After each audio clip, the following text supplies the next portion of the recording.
जय हिंद साथियों, स्वागत करता हूं सभी का आपके अपने YouTube चैनल इंग्लिश जुगाड़ से।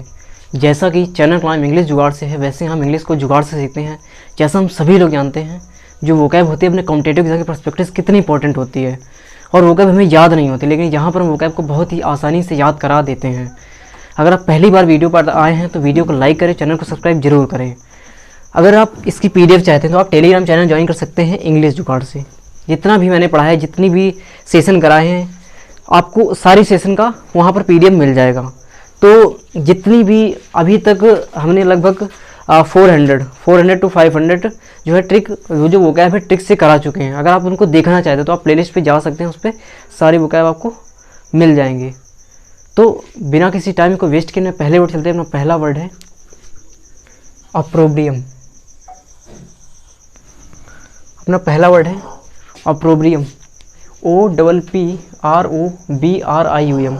स्पेलिंग क्या है? OPPROBRIUM। इसका मतलब होता है कड़ी आलोचना। क्या किसी मुद्दे की कड़ी आलोचना करें, हार्श क्रिटिसिज्म या सेंस्योर, ये क्या है? सिनोनिम्स हैं। किसी भी मुद्दे की कड़ी आलोचना करना, जैसे कि अभी क्या है, एक मोरबी ब्रिज का इश्यू क्या होता उछला था कि मोरबी ब्रिज क्या था, इसमें ये क्या था, इसमें गिर गया था। ये क्या है? गुजरात में है। गुजरात में क्या है, ये क्या है, इस समय क्या है, गुजरात में बीजेपी की सरकार है। गुजरात में बीजेपी की सरकार है, तो सभी लोग जो बीजेपी को टारगेट कर रहे हैं उसकी उनकी जो है कड़ी आलोचना कर रहे हैं, उनको जो है ऑप्रोब्रियम कर रहे हैं। जितने भी अपोजिशन है उनको क्या करें, ऑप्रोब्रियम कर रहे हैं। तो ऑप्रोब्रियम का मतलब कड़ी आलोचना करना, उनकी सवाल उठा रहे हैं कि किस कंपनी को दिया था, और क्या था कि किस प्रकार की कंपनी थी, और किसमें किस प्रकार घोटाला हो गया। तो ऑप्रोब्रियम का मतलब कड़ी आलोचना करना, हार्श क्रिटिसिज्म या सेंस्योर। इसको कैसे याद करेंगे? याद करने की ट्रिक है, अपने इसको कैसे वर्ड उठाते हैं, OPPROBUM। इससे क्या हो गया? आप हो गए, इससे क्या हो, रौब हो गए, रम। आप रम पीकर रौब जमा रहे थे, इसलिए सभी लोग आपकी कड़ी आलोचना कर रहे थे। कि क्या है कि आपको शाम को जो है अल्कोहल या रम का सेवन करके आया, और आप जो है सभी पर रौब जमा रहे थे। मतलब कि सभी पर जो है अपना हुक्म दिखा रहे थे, अपना सब पर रौब दिखा रहे थे। तो क्या हुआ, सभी लोग क्या है, आपकी जो है सभी लोग कड़ी आलोचना कर रहे थे कि किस प्रकार का व्यक्ति है, कि जो है रौब जमा रहा है रम पीकर। तो क्या है, आप रम पीकर रौब जमा रहे थे, तो इसलिए सभी लोग आपकी कड़ी आलोचना कर रहे थे। तो हमारा पर्पस है कड़ी आलोचना को याद करें, तो इसके नीचे अंडरलाइन कर लेते हैं। तो ऑप्रोब्रियम का मतलब होता है कड़ी आलोचना, हार्श क्रिटिसिज्म या सेंस्योर। किसी भी मुद्दे की कड़ी आलोचना, जैसे अभी मोरबी ब्रिज का इश्यू उछला था और सभी लोग बीजेपी को टारगेट कर रहे हैं, क्योंकि जो बीजेपी सरकार में क्या है, घोटाला हुआ है, और जिसकी वजह से 100-150 लोगों की क्या होता है, जाने गई, और काफ़ी लोग इंजर्ड हो गए, और काफ़ी लोग नदी से मिले नहीं। तो जो ब्रिज क्रैश हुआ था, मोरबी ब्रिज, उसमें बहुत बड़ा घोटाला था। तो इसका क्या है, ऑप्रोब्रियम कड़ी आलोचना करना, उसकी जो है सभी लोग कड़ी आलोचना कर रहे हैं, उसको सभी लोग ऑप्रोब्रियम करते हैं। ऑप्रोब्रियम का मतलब है कड़ी आलोचना या हार्श क्रिटिसिज्म। इसकी ट्रिक है, आप रम पीकर रौब जमा रहे थे, तो इसलिए सभी लोग क्या रहे थे, आपकी कड़ी आलोचना कर रहे थे। ट्रिक क्या है, आप रम पीकर रौब जमा रहे थे, तो सभी लोग आपकी क्या रहे थे, कड़ी आलोचना कर रहे थे। तो ऑप्रोब्रियम का मतलब कड़ी आलोचना, हार्श क्रिटिसिज्म, सेंस्योर। तो इसी क्रम में अपने अगले चलते हैं। अपना अगला वर्ड है काउंटरमैंड। अपना अगला वर्ड है काउंटरमैंड। काउंटरमैंड की स्पेलिंग क्या है? COUNTERMAND। काउंटरमैंड की स्पेलिंग है COUNTERMAND। इसका मतलब होता है रद्द करना, किसी भी ऑर्डर्स को रद्द करना। ऑर्डर्स जो प्रशासन के द्वारा दिए जाते हैं, जो पुलिस, जो प्रशासन हो गया, उनके द्वारा जो आदेश हैं, जो उनके ऑर्डर्स हैं, उनको रद्द करना, उन्हें क्या कहते हैं, काउंटरमैंड कहते हैं। काउंटरमैंड का मतलब होता है रद्द करना, किसी भी ऑर्डर्स को रद्द करना या कैंसिल करना, रिवोक करना। क्या होता है? रद्द करना, किसी भी ऑर्डर्स को रद्द करना, कैंसिल करना, रिवोक करना। इसको कैसे याद करेंगे? याद करने की ट्रिक है, अपने इसको कैसे वर्ड उठाते हैं, COUNTERMAND। इससे क्या बना लिया, काउंटर से क्या होगा, एनकाउंटर हो गया। MAND से क्या होगा, डिमांड होगा। मांड से क्या होगा, डिमांड होगा। इससे क्या होगा, एनकाउंटर हो गया। इससे क्या होगा, डिमांड। सुकेश के इनकाउंटर की डिमांड को पब्लिक द्वारा रद्द कर दिया गया है। सुकेश क्या है, किसी भी व्यक्ति का नाम है।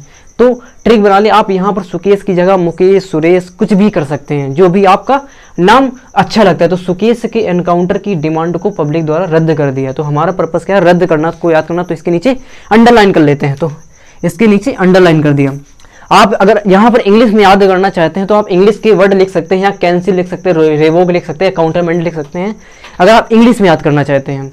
अगर आप हिंदी में याद करना चाहते हैं तो आप रद्द करना याद कर सकते हैं, अगर इंग्लिश में याद करना चाहते हो तो कैंसिल या रिवोक, क्योंकि जो पेपर में पूछे जाते हैं, जो कॉम्पिटेटिव एग्जाम में पूछे जाते हैं, ऑप्शन में इंग्लिश में ही पूछे जाते हैं, कैंसिल या रिवोक ये लिखे होते हैं। तो काउंटरमेंट का रद्द करना है, कैंसिल करना है, किसी भी ऑर्डर्स को रद्द करना। इसकी ट्रिक क्या है, इससे क्या होगा, एनकाउंटर हो गया, इससे क्या होगा, डिमांड है।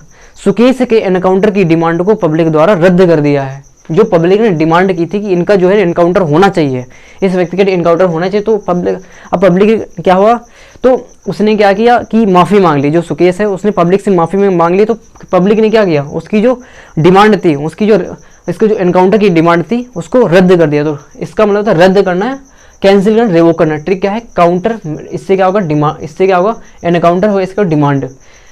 सुकेश के एनकाउंटर की डिमांड को रद्द कर दिया गया। तो आसानी से ये वर्ड आपको याद हो गया होगा। तो इसी क्रम में अपने अगले चलते हैं। अपना अगला वर्ड है कन्वोल्यूटेड। अपना अगला वर्ड है कन्वोल्यूटेड। कन्वोल्यूटेड की स्पेलिंग क्या है, CONVOLUTED। कन्वोल्यूटेड की स्पेलिंग क्या है, CONVOLUTED।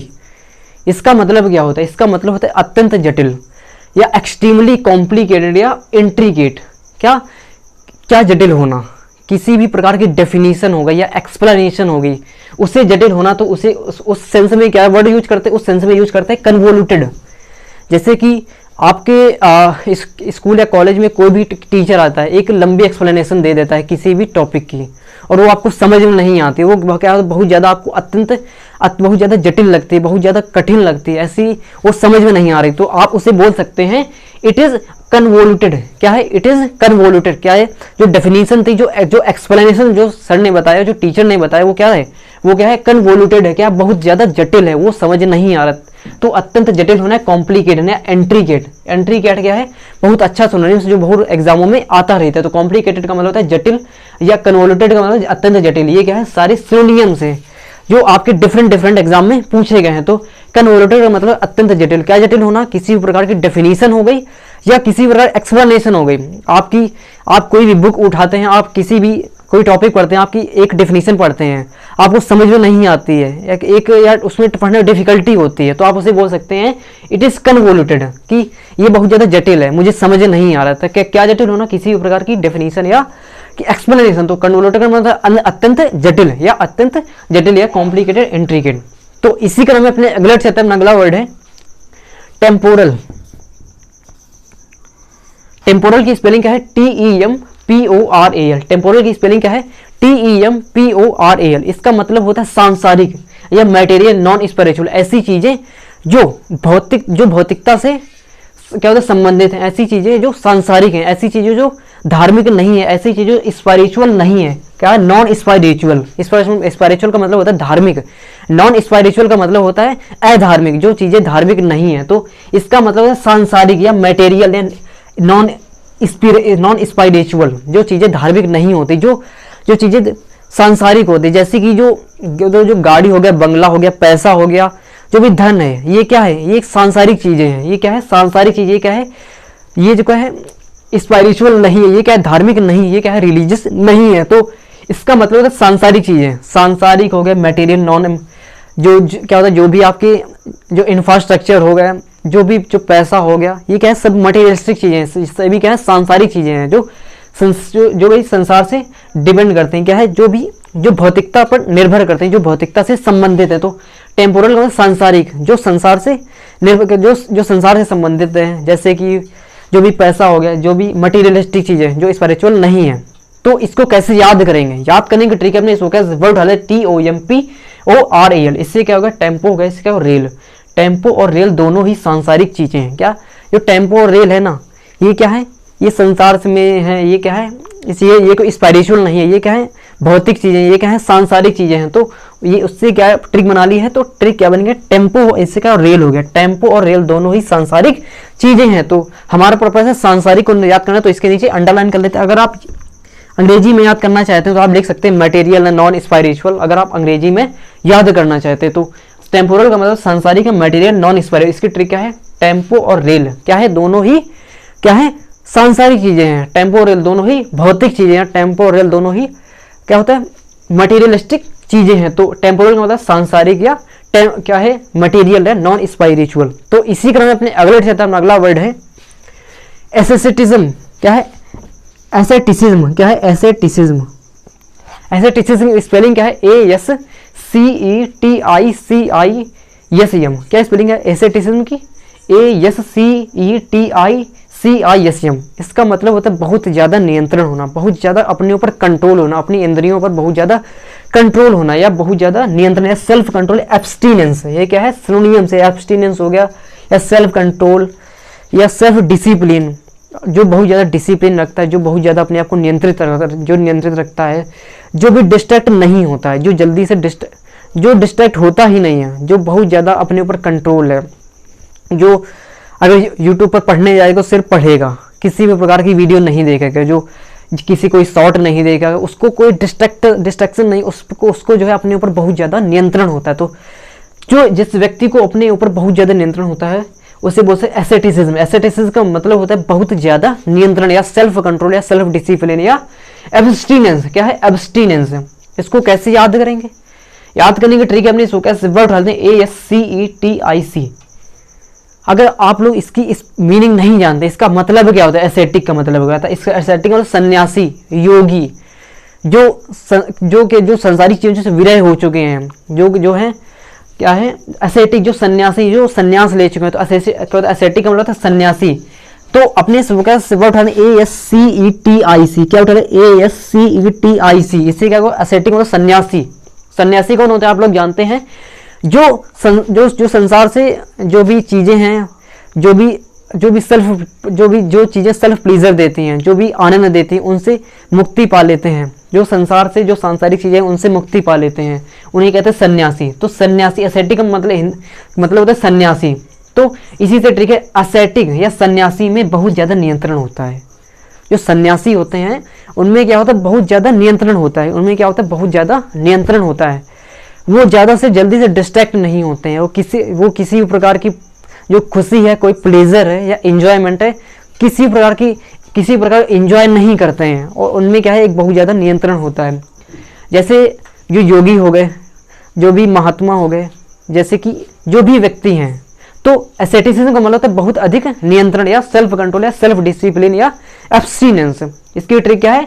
एसेटिक में मतलब हिंदी मीनिंग होता है सन्यासी। एसेटिक में बहुत ज्यादा नियंत्रण होता है। एसेटिक में क्या होता है? बहुत ज्यादा नियंत्रण होता है। तो हमारा पर्पस है बहुत ज्यादा नियंत्रण को याद करना, तो इसके नीचे अंडरलाइन कर लेते हैं। अगर आप अंग्रेजी में याद करना चाहते तो सेल्फ कंट्रोल लिख सकते हैं। एसेटिक में सेल्फ कंट्रोल होता है। क्या? एसेटिक में सेल्फ कंट्रोल होता है। तो एसेटिसिज्म का मतलब होता है बहुत अधिक नियंत्रण या सेल्फ कंट्रोल। इसकी ट्रिक है एसेटिक में क्या है? बहुत ज्यादा नियंत्रण होता है। तो इसी क्रम में अपने अगले चैप्टर में अगला वर्ड है स्टिग्मा। स्टिग्मा की स्पेलिंग क्या है? STIGMA। स्टिग्मा की स्पेलिंग क्या है? STIGMA। स्टिग्मा आप लोगों ने सुना होगा कि ये क्या है? स्टिग्मा है। स्टिग्मा कलंक है। कलंक या डिसग्रेस या डिसऑनर, एक ऐसा व्यक्ति जो सम्मान का कारण नहीं है, जो एक क्या है? एक अपमान का कारण, उसे कहते हैं कलंक। या इसे एक उदाहरण ले सकते हैं, जैसे कि कोई व्यक्ति है या कोई है जो अदर कास्ट में क्या होता है? मैरिज कर लेता है। तो जो समाज है, समाज उन दोनों को क्या मानता है? एक कलंक मानता है, एक जो है, और उन्हें समाज से बेदखल कर देता है। तो इसका क्या उदाहरण है? उदाहरण मान सकते हैं कि अगर कोई भी आगे शादी कर लेता है क्या होता है? अदर कास्ट से, तो वो क्या है? ये वो समाज के लिए कलंक होता है। तो यह डिसग्रेस होता है। उसे एक ऐसी नज़रों से देखा जाता है जो सम्मानजनक नहीं है। उन्हें एक ऐसी नज़रों से देखा जाता है, ये बहुत ज़्यादा कलंकित व्यक्ति हैं, ये इन्हें समाज में नहीं रहना चाहिए, ये समाज को बर्बाद कर देंगे। तो कलंकित, तो स्टिग्मा का मतलब होता है कलंक या डिसग्रेस या डिसऑनर। ऐसा व्यक्ति या ऐसी चीज जो सम्मान का कारण नहीं है, जो अपमान का कारण है। तो स्टिग्मा का मतलब कलंक। जैसे कि हर घर में एक क्या होता है? एक स्टिग्मा होता है। जो क्या होता है कि जो नशे करता है, जो दारू पीता है, जो क्या होता है? जो फालतू की हरकतें करता है, जो गलत आदतों में व्यसन है, जो गलत आदतों में जो भी गलत आदतें करता है, तो वो क्या है? वो उस घर के लिए क्या होता है? वो उस घर के लिए स्टिग्मा होता है। तो बोलते नहीं कि जो तुम हो ना, तुम इस घर के लिए क्या है? तुम इस घर के स्टिग्मा हो, तुम इस घर के क्या है? कलंक हो। तो क्या है? तुम अगर कहीं भी चले जाओगे, तुम्हारी सभी लोग क्या होता है? अपमान कहते हो, तुमको सब लोग अपमानजनक बातें करते हैं। तुम एक अपमानजनक क्या होता है? एक कारण हो, एक क्या होता है? एक अपमानित कारण हो। तो इसका मतलब स्टिग्मा या कलंक। स्टिग्मा मतलब कलंक। इसको कैसे याद करेंगे? याद करने की ट्रिक हमने इसको क्या वर्ड उठाते हैं, STIGMA। इससे क्या होगा? स्टेज हो गया, इससे क्या होगा? में। इस स्टेज में जाने पर कलंक लगता है। क्या एक जादुई स्टेज है, अगर उस पर कोई चला जाता है तो वो उस पर कलंक लग जाता है, उस पर क्या है? एक कलंक लग जाता है। तो अगर जो ट्रिक अगर आप लोग सोचते हैं कि लॉजिकल होती है, ट्रिक लॉजिकल इलॉजिकल दोनों हो सकती है। आप इसमें ये मत सोचिए कि ये कैसे हो सकता है। तो आप इमेजिन कर सकते हैं कि स्टेज है, एक स्टेज ऐसा है कि जो क्या है? जो एक जादुई है, अगर उस पर कोई चला जाएगा तो उसको कलंकित माना जाएगा। उसे समाज क्या मानता है? उसे कलंक मानता है। तो ट्रिक क्या है? इस स्टेज में जाने पर कलंक लगता है। इससे क्या होगा? स्टेज हो गया, इससे क्या होगा? में हो गया। इससे क्या होगा? स्टेज हो गया, इससे क्या होगा? में। इस स्टेज में जाने पर कलंक लगता है। तो स्टिग्मा का मतलब होता है कलंक या डिसऑनर या डिसग्रेस। इसकी ट्रिक क्या है?